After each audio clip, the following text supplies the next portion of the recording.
Ali é a nossa vergonha. Por que a cruz é a nossa vergonha? Aí você fala, pastor, a cruz é a nossa vergonha, a cruz está cravada aí na... Porque toda vez que você olhar para esse símbolo, você não deve adorar, ele é a nossa vergonha. Fazer adoração à cruz é ofensa.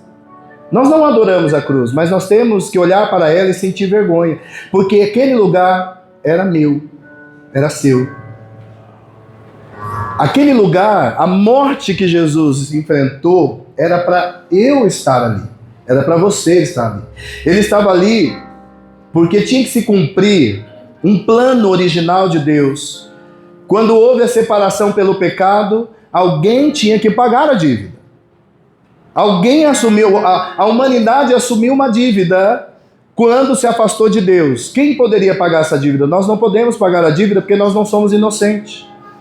Apenas um inocente tinha que pagar a dívida. Então, o que Deus faz? Ele se faz homem, ele não foi culpado, ele era inocente, ele toma o nosso lugar e se entregou. O tema da ministração de hoje é a luz brilhou entre nós. Por que a luz brilhou entre nós? Porque quando o homem pecou, Deus e a humanidade se separam. E entre Deus e a humanidade, escuridão. Mas a palavra diz que Jesus é a luz do mundo. Então a escuridão que me impedia de chegar até Deus, Jesus, a luz do mundo, acendeu no meio dessa escuridão. E hoje eu posso enxergar como posso ir até Deus. Você está entendendo por que Jesus é a luz do mundo? Porque havia trevas entre humanidade e Deus, mas Jesus iluminou esse caminho. Jesus acendeu a luz que nos leva até o nosso Pai. Vamos aplaudir o Senhor por isso?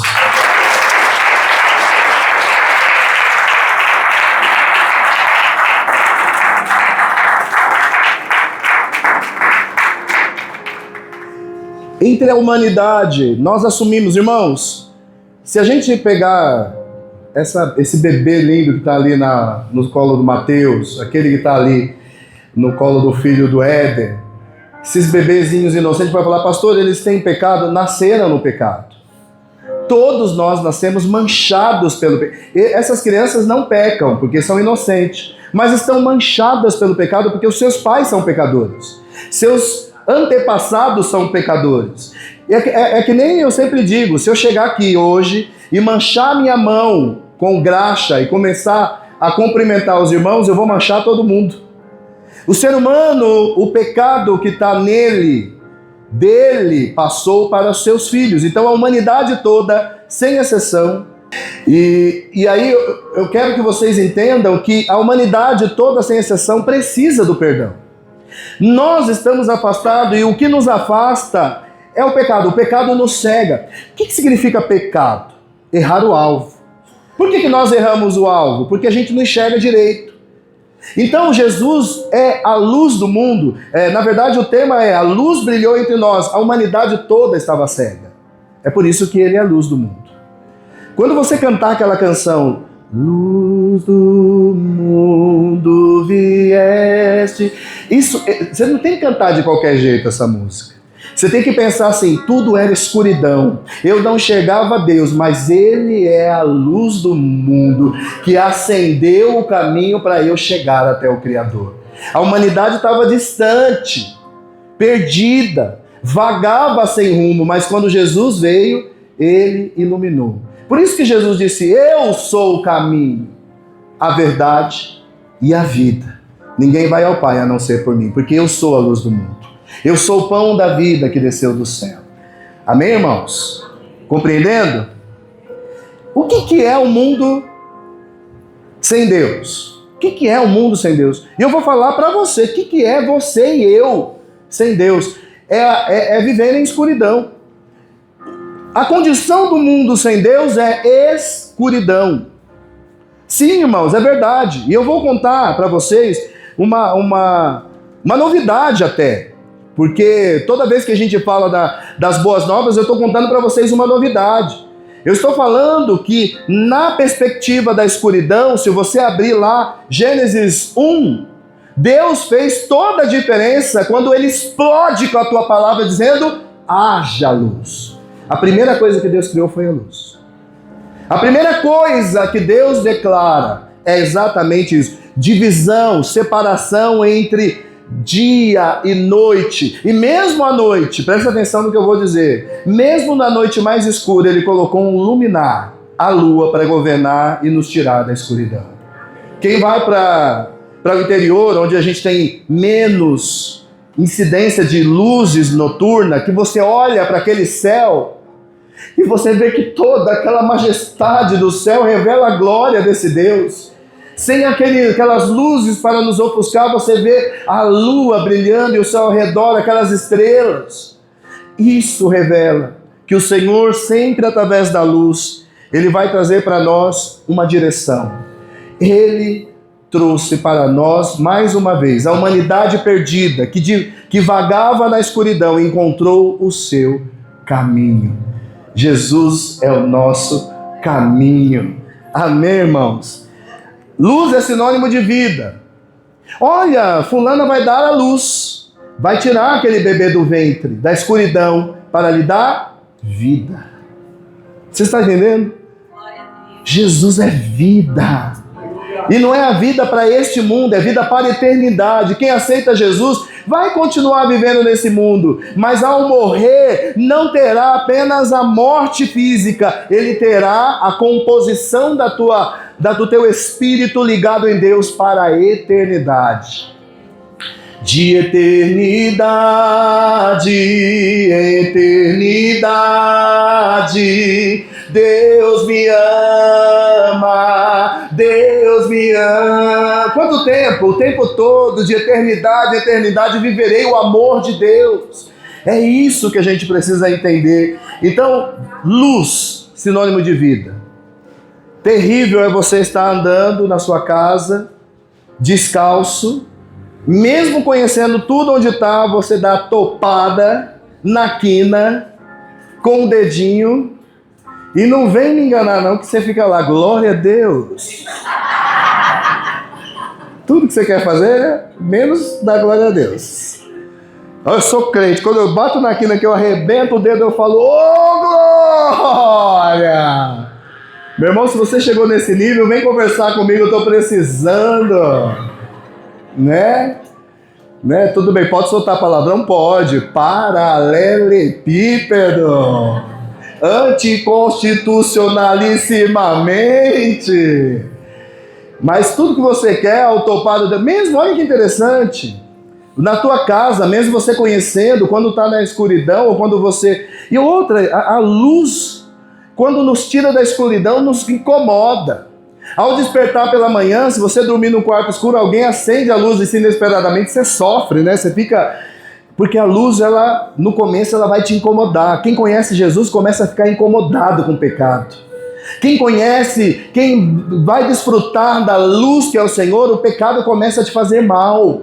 Porque ele vai acender sobre você e você vai enxergar os lugares que você queria esconder. Você vai enxergar os cômodos que você guarda, aquilo que ninguém quer ver, mas quando Jesus entra na tua vida, ele faz você ver tudo. Aí você fala, esse pecado já não dá mais, eu tenho que lutar contra ele. Ninguém precisa chegar assim, olha minha irmã, você está pecando ali, não, porque Jesus está em mim, ele me mostra. Eu enxergo, eu vejo, ninguém precisa falar o que eu preciso corrigir, porque ele está em mim. Mas uma coisa é garantida, ele fala, eu estou com você. Eu estou com você. Ai, mas eu não consigo perdoar o Marcos e a Patrícia. Ah, ô casal difícil. Esses irmãos são jogo duro na queda, mas Jesus está em você, ele vai te ajudar. Porque ele está... É só uma... Amém, irmãos? A ceia é o dia. Eu vou ter que me emocionar. Porque ao longo de um mês todo, nós tivemos o tempo de experimentar tudo, dia após dia. Mas nós também tivemos a opção de enfrentar tudo sob a perspectiva da luz. Quem viveu esses dias do mês de janeiro, que nós fizemos a ceia, segundo domingo de janeiro e hoje, segundo domingo de fevereiro, todos esses dias, meu irmão, você podia acessar a luz, você poderia chamar por Jesus para fazer parte da sua vida, da sua história. Jesus, luz dos homens, significa ele nos leva de volta à realidade. Qual é a realidade? a maravilhosa presença da criação original. Ou seja, Deus tinha um plano. Para esse plano ele criou um jardim, jardim do Éden. Colocou o homem lá, o homem desobedece. Na desobediência, escuridão. Jesus nos resgatou. Então, a luz do mundo, Jesus, ele tira de nós essa escuridão para que a gente volte a viver no jardim. Ah, pastor, mas eu não estou no jardim, ainda estou trabalhando num lugar tão difícil. Que jardim é esse? Tem que pagar as contas, que jardim é esse? O jardim é, mais uma vez, estar próximo ao Pai. Eu não tenho que pegar a mão da Márcia e falar, vamos Márcia, a Márcia pode ir sozinha, Jesus veio para ela. Eu não preciso entrar numa igreja para ser um cristão somente dentro da igreja. Eu preciso entrar na igreja para viver a comunhão e ver que tem irmãos com defeitos. E eu também sou defeituoso. Quando eu olho para o defeito do meu irmão, eu tenho que lembrar que eu também sou defeituoso. Se você quer entrar numa igreja e encontrar numa igreja sem pecado nenhum, então fala para Jesus, me leva. Porque você não vai encontrar a igreja sem pecado. A igreja é o lugar do pecador. A igreja é o lugar do doente. Aliás, Jesus falou, eu não vim para quem está bem, quem está são. Eu vim para os enfermos. Eu vim para os doentes. Você, João, capítulo 1. Olha que coisa linda a narrativa da vinda de Jesus. No princípio, aquele que era a palavra, Jesus era a palavra, amém? Aí você entende o que isso quer dizer? Só se ouvia falar. Jesus, o Messias. Fiquei sabendo de uma promessa. Fiquei sabendo mesmo que Deus fez uma promessa, que enviaria um ungido, teu filho, o Cristo do Deus vivo. Jesus seria enviado, mas eram só palavras, né? No princípio, ele era aquele que é a palavra. Ele estava com Deus. E ele era Deus. Ela estava com Deus no princípio, ela a palavra. Deus usou a palavra para trazer luz. Todas as coisas foram feitas por intermédio dele. Sem ele, nada do que existe teria sido feito. A parte mais importante para nós nessa manhã é essa última frase.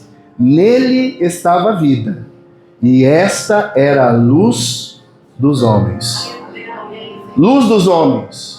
Tirou eu e você da escuridão. Ele trouxe vida, ele encarnou, não é reencarnou, ele encarnou e trouxe luz. Alguém já ouviu falar do mito da caverna de Platão aqui? Diga amém. Mito da caverna de Platão, filósofo. Platão diz que havia um grupo de pessoas que vivia lá no fundo de uma caverna, de costas para a saída. E tudo que eles enxergavam no fundo da caverna eram sombras que passavam, mas a sombra de pessoas que estão de costas, que reflete sobre os obstáculos, deformava a visão deles. Então eles imaginavam assim, sempre olhando de costa, nunca olhava para a luz, sempre olhando para a escuridão. Aquilo que se projetava ali, eles imaginavam lá fora deve ter um monte de monstro. Deve ter coisas horríveis lá fora, porque a sombra que é projetada daqueles que passam lá fora são coisas horríveis. Olha que bicho feio que está aparecendo ali, eu nunca vou sair da minha caverna. Tem um bando de crente assim. Está olhando para o fundo da caverna, vendo a sombra feia que está projetada lá e não quer sair da caverna. Até que um ousado fala assim, não, eu vou me desvencilhar dessas correntes e eu vou lá para fora. Quando ele chegou lá fora, que ele saiu assim, ele não conseguia abrir o olho, porque a luz do dia feria os olhos dele, mas aos poucos ele foi acostumando. E daqui a pouco ele viu os verdes campos, ele viu as maravilhas, ele viu tudo que era bonito lá fora, e ele falou, não, eles estão perdendo tempo lá dentro na caverna. Eu vou ter que ir lá dentro e anunciar para eles a luz. O que aconteceu quando ele chega para anunciar a luz? Ei, gente, lá fora tem vida. Olha, lá fora eu vi tudo isso. Aqui dentro nós estamos perdendo tempo. Aqui é só escuridão. O que fizeram com ele? Mataram ele. Ele é doido. Ele é louco. Mataram ele. Nossa, pastor, que história esquisita. Fizemos isso com Jesus. Foi exatamente o que nós fizemos com Jesus. Ele veio dizer que trouxe vida eterna. E colocamos ele onde? Na cruz. Colocamos ele onde? Na cruz. Nós estamos vivendo na caverna, Jesus veio tirar a gente da caverna. Salmo 119, verso 105 diz: A tua palavra é lâmpada que ilumina os meus passos e luz que clareia o meu caminho. Se você quer andar na direção de Deus, palavra é a luz que ilumina o nosso caminho. Alguém que já ouviu a história do porta-joias? Se não, eu vou contar para vocês a história do porta-joias. Um marido assim bonzinho como eu, que gosta de agradar a esposa como eu, foca aqui, não olha para a direita nem para a esquerda, não desvie teu caminho. Ele sai para uma loja, olha essa, hein, Renato, olha essa. Saiu numa loja e falou assim, olha, minha mulher pensou, minha mulher tem muitas joias, vou comprar um porta-joias para ela, para guardar aquele monte de joias que eu apresentei, né? Então eu quero comprar um porta-joias. Chegou lá na loja do porta-joias, a moça falou, tem uma novidade. Você não está entendendo. Esse porta-joias, ele brilha no escuro. É mesmo? Então quer dizer que se eu colocar lá em cima da comodazinha, da penteadeira... Ainda existe penteadeira, né? Eu sou do tempo da penteadeira. Quando for assim que você apagar a luz, o porta-joia vai brilhar. Eu vou comprar. Eu preciso desse, é tudo que eu preciso para presentear a minha linda esposa. Aí ele chegou lá e falou, bem, trouxe aqui, olha que maravilha, uau, que lindo, olha o formato, olha aqui, né, que design, olha que maravilha, mas tem um detalhe, ele brilha no escuro. É mesmo? Ah, então hoje nós vamos ver acontecer. Chegou lá, colocou exatamente no lugar em que eles pudessem na cama, assim, olhar e ver o brilho acontecer. Mas ficaram frustrados, não brilhou. O porta-joias que ele comprou, que brilha no escuro, não funcionou. Acordou no dia seguinte revoltadíssimo. Muito revoltado. Que história é essa? Fui lá para comprar, ela que me veio com a história da luz, e agora não tem luz, que história é essa? Vou trabalhar, quando voltar nós vamos lá. Vamos conversar com aquela vendedora. Aí a mulher, sábia do jeito que é, mulher sábia, edifica teu lar. Ela falou, não, peraí, vamos ler o manual? Tem manual, vamos ler. O que deveria ser feito? Você tinha que colocar aquele porta-joias no sol durante o dia, porque ele absorveria, tem uma bateria que absorveria a luz solar e à noite ela brilharia. Aí o homem chegou com sangue no olho. Vamos lá, que agora pega a peixeira, que agora é a hora. Meu bem, meu querido, hoje a luz vai brilhar. Como assim? Vai brilhar porque nós fizemos o que é certo. O porta-joias não brilha sozinho, ele precisa da luz de fora, a luz do sol. Amém, irmãos? Deixou o porta-joia, ele se esbaldou daquela luz e à noite na escuridão ele refletiu aquela luz. Eu e você somos o porta-joias, que só refletimos luz quando nós estamos em Jesus.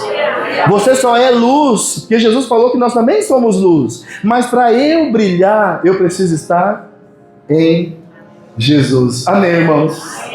Eu quero terminar essa ministração fazendo a compreensão dessa história. Nós somos os porta-joias, porém nós não temos luz própria. Nós precisamos da luz do mundo, que é Jesus Cristo. Amém? Luz do mundo, vieste à terra, para que eu pudesse te ver, tua beleza me leva a adorar-te, quero contigo viver. Vim para adorar-te, vim para prostrar, vim para dizer que és meu Deus. É totalmente amável, totalmente digno, tão maravilhoso para mim. Eterno Rei, exaltado nas alturas, glorioso nos céus. Humilde vieste, a terra que criaste, por amor pobre se fez. Vim para adorar-te, vim para prostrar, vim para dizer que és meu Deus. Amém? Nós vamos participar da ceia e eu quero esclarecer algumas coisas. Primeiro, a ceia é um ato consciente. Algumas igrejas declaram que para fazer parte da ceia você precisa ter a consciência do ato. Desculpa, não. Para participar da ceia você precisa ser batizado para algumas igrejas, né? A igreja estabeleceu isso e eu não vejo isso errado, Não é uma norma da Tenda da Paz ser batizado para participar da ceia, porque isso não é uma conduta da Bíblia. Mas algumas igrejas estabelecem que para participar da ceia você precisa ser batizado. A Bíblia diz que para participar da ceia eu preciso fazer o quê? Examinar a mim mesmo. Amém, irmãos? Amém. Então a ceia não é propriedade da igreja. Agora o que se estabelece é que no examinar-se você tenha consciência do ato que você está fazendo. Qual é o ato? Existe um erro que é crasso, que está marcado, que é uma coisa que quando eu ouço isso eu nem discuto com a pessoa, porque a pessoa tem uma mentalidade cauterizada. Eu não vou participar da ceia porque eu estou em pecado. Irmãos, participar da ceia porque está em pecado, todos nós participamos em pecado. Agora, você sabe do pecado, você tem que lutar contra esse pecado, você tem que se livrar desse pecado quanto antes. E a ceia é o momento em que eu faço a menção da minha vida diante de Deus. Eu me desnudo, desculpe o termo, eu me coloco plenamente desnudo. Diante dele eu não posso esconder, porque ele sabe quem eu sou. Então a ceia é um momento de confronto. Não é um momento de religiosidade, porque se o pastor Jonas impusesse uma série de regras para você não participar da ceia, ninguém participaria, inclusive eu. Por exemplo, pastor, eu não sou casado e eu não posso participar da ceia. Meu irmão, é um ato consciente, não sou eu que vou dizer. Se você disser assim, pastor, eu estou nessa condição e eu não me sinto bem, meu irmão e minha irmã, fique à vontade. Agora a gente também tem que colocar, não pode ter 2 pesos, 2 medidas. A pessoa não é casada e o mundo sabe. Mas é a pessoa que tem lá o seu pecado oculto e ninguém sabe. Qual é a diferença? O que fuma escondido, para os irmãos não ver, que bebe dentro da sua casa, fica alcoolizado, bate na mulher, espanca filho e está debaixo de 4 paredes e ninguém está vendo. Mas participa da ceia. Agora, a pessoa que não está casada não pode, mas o que está fazendo escondido pode. Para Deus, não existe diferença de pecado e pecadinho. Tudo está sob a luz. E na luz tudo é visto. Os olhos de Deus estão em todos os lugares, contemplando o que é bom e o que é mal. Pastor, mas se eu tomar na condição de não estar casada, meu irmão, a Bíblia fala que para ser salvo eu preciso crer e ser batizado. Mas o ato é seu. Examine-se cada um a si mesmo.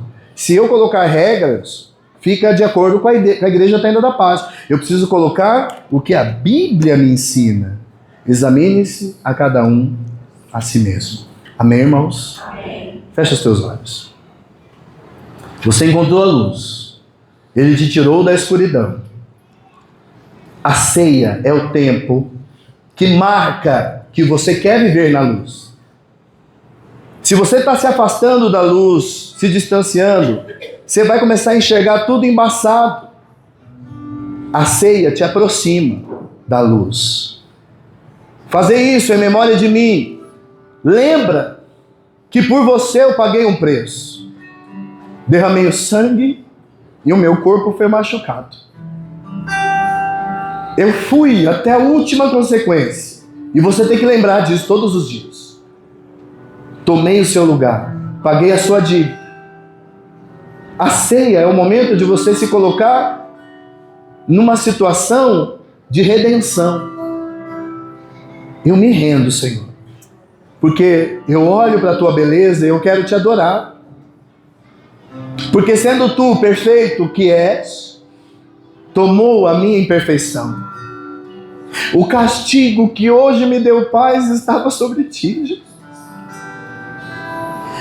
Cada pisada sua até o Calvário, chicote, cuspe, coroa de espinho.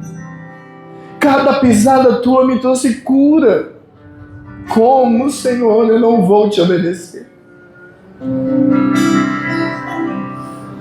Então, Jesus, eu quero pedir perdão dos meus pecados. Sejam eles confessos e não confessos. Pecados declarados e pecados não declarados. Ocultos e passíveis de ser vistos. Como pastor, eu peço perdão pelos pecados dessa igreja. Por todo o corpo. Se não estamos te adorando da maneira que tu mereces, nos perdoa.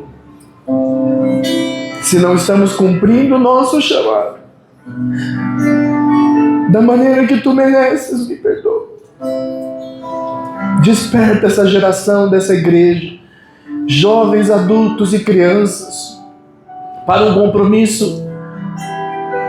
Nos dê a ferramenta para desenterrar o talento que está enterrado. Nos dê nas mãos a condição de cavar essa terra tão seca, para que o ano do talento seja, Senhor, o ano da multiplicação da Tua vontade. Nós nos rendemos a Ti. Perdão familiar, Senhor, se estamos falhando como maridos, esposas, pais, mães, filhos. Se estamos falhando, Jesus,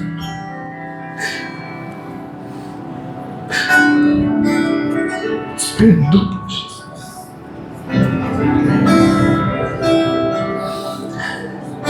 Nós suplicamos o Teu perdão nessa manhã. Nos faça verdadeiros adoradores. Limpa as nossas vestes. Limpa as nossas vestes, Jesus, para nos tornarmos alvo mais que amigo. Nos dê vestes de louvores, Jesus. Oh, ilumina os nossos caminhos e nos coloca novamente, Senhor, na direção. Quebra, Senhor Jesus, todo obstáculo que nos impede de sentir, de ouvir, de receber, de entregar. Eu te peço, Senhor, o perdão dos meus pecados, em nome de Jesus e para a sua glória. Amém. 1 Coríntios, capítulo 11, versículo 23, Paulo exorta uma igreja que fazia erroneamente a ceia, porque eles queriam festejar, eles não queriam confrontar o pecado. Eles queriam se alegrar, eles se embebeciam de vinho, ficavam realmente embriagados.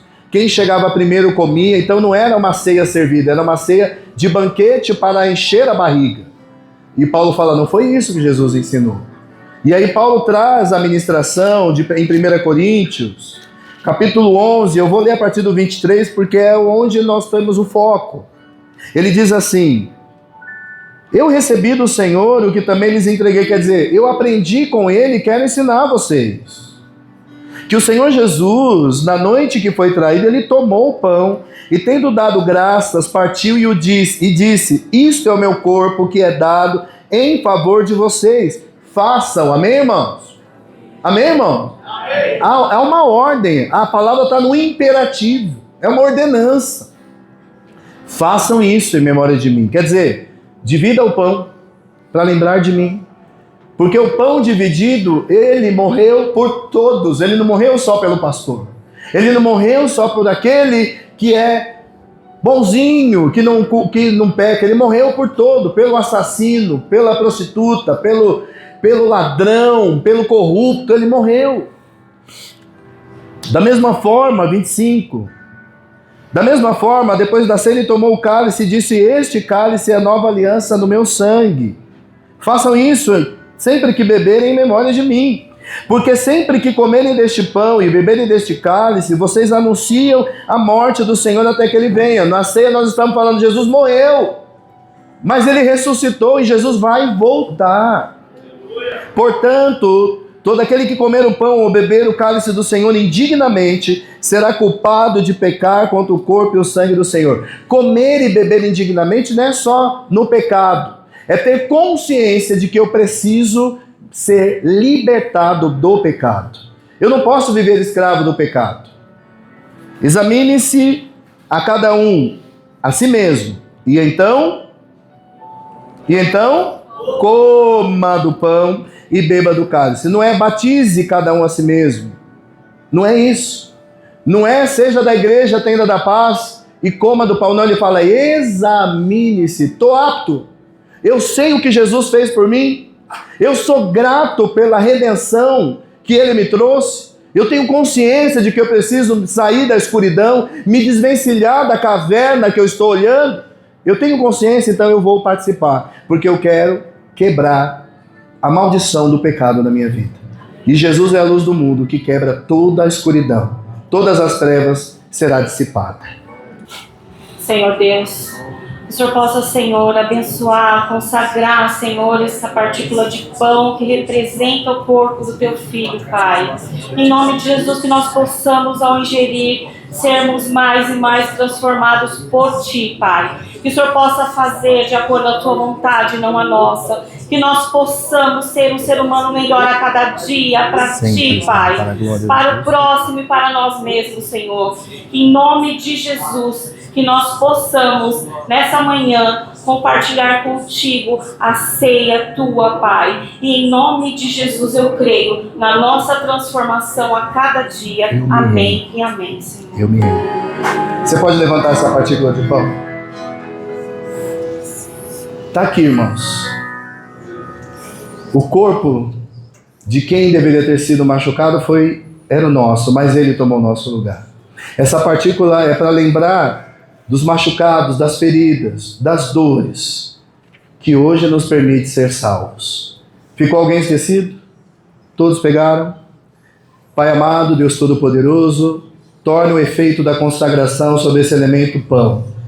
Quebrada todas as barreiras que nos impedem de nos libertar do pecado, de nos colocar, Senhor Jesus, na liberdade de cultuar e de ser perdoado. Aquele que não encontrou força, Senhor, que no próximo dia em que nós estivermos reunidos, se não estivermos na glória, nós possamos, Senhor Jesus, ver esse irmão restabelecido, esta irmã restabelecida, para a honra e glória do Teu santo nome. Nós consagramos em o nome do Pai, do Filho e do Espírito Santo de Deus. Participe todos. Da mesma forma, depois da ceia, Ele tomou o cálice e disse: este cálice é a nova aliança no meu sangue. Façam isso sempre que beberem em memória de mim. Senhor Jesus, que seja consagrado, esse elemento seja, Senhor Jesus, plenamente e dedicadamente, Senhor Jesus, a esse propósito. E esse propósito, Senhor Jesus, é fazer com que a Tua vontade se cumpra, que estejamos aptos a Te adorar e receber do Senhor o perdão dos nossos pecados e a restauração da nossa vida, em o nome de Jesus. Amém e amém. Ficou alguém esquecido do cálice? Todos que vão participar? Vamos levantar esse cálice. Cada gota do Teu sangue, hoje nesta igreja, valeu a pena. Torne esse efeito da consagração sobre esse suco de uva, que simboliza o Teu sangue, para a remissão dos nossos pecados e consagração do nosso corpo e alma, para que o Senhor habite, para que o Senhor transforme. Ao fraco seja revigorado, ao que está necessitando de sabedoria seja preenchido de toda a sabedoria. Aos que enterraram os Teus talentos, tenham ânimo para desenterrá-los e colocar em prática a Tua vontade, que é boa, perfeita e agradável. Nós consagramos em o nome do Pai, do Filho e do Espírito Santo de Deus. Vamos trocar como símbolo de unidade, de que o que é o elemento para um é o elemento para o outro.